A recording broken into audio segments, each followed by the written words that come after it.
آیرون گولم ها اشخاصی که ما دوست خودمون میدونیم و از ویلیجرها دفاع میکنه. درست میگم؟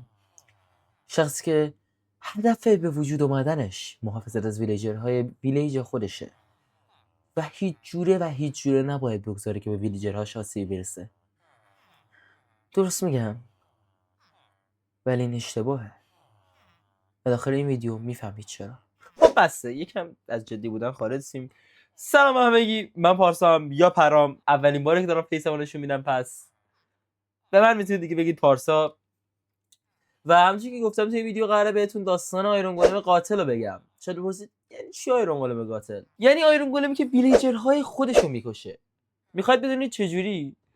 خب اول بریم توی پینت توضیحش بدیم، برنامه پینت ویندوز، و بعدش بریم یه ویدیو ازش ببینیم. آقا اینجا فکر کنید دنیای ماینکرافتی ماست و این آیرون گولم ماست. این آیرون گولم ماست. این ویلیج ماست. این هم ویلیجر ماست که این همیشه از این که ببینید این داشتمون که میشه آیرون گولم همیشه از اینا محافظت میکنه که میشه ویلیجر. درست میگم؟ آره درست میگی. اما ما اینجا رنگ زرشی رو برمیداریم و پیلیجرهای خودمون رو میکشیم. این فکر کن کراسبوه، این پیلیجر. اوکی. وقتی پیلیجر رو حمله کنن چی میشه؟ یعنی رید شده. و وقتی رید میشه، خب اگر ما به عنوان پلیر دفاع نکنیم، تنها دفاع ویلیجر رو میشه آیرون گولم.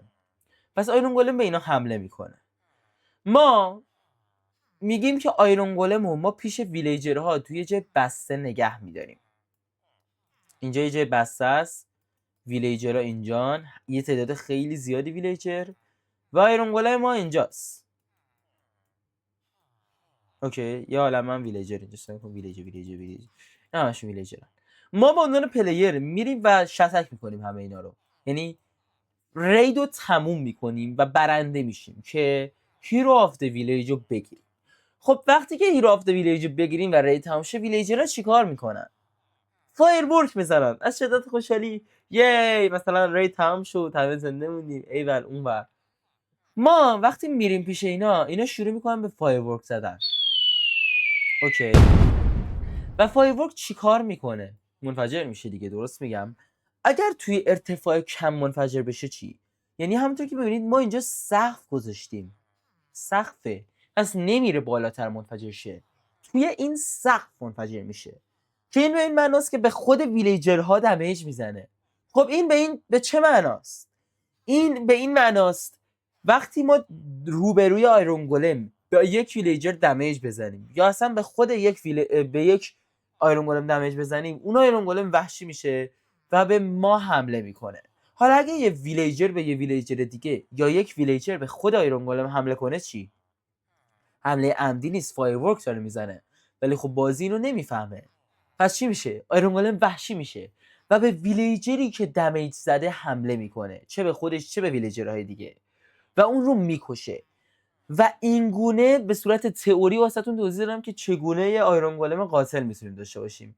حالا بریم از ویدیو خود بپو که یک یوتیوبر بسیار بزرگه ببینیم ویدیو رو. خیلی خوب بچه ها، من نتونستم از داداشمون بپو ویدیو رو پیدا کنم، ولی از یک شخص رندوم به نام ایتس گری استیل که 4 سال پیش این ویدیو رو گذاشته و از خود ما کمتر ساب داره ویدیو رو پیدا کردم و بریم ببینیم دیگه.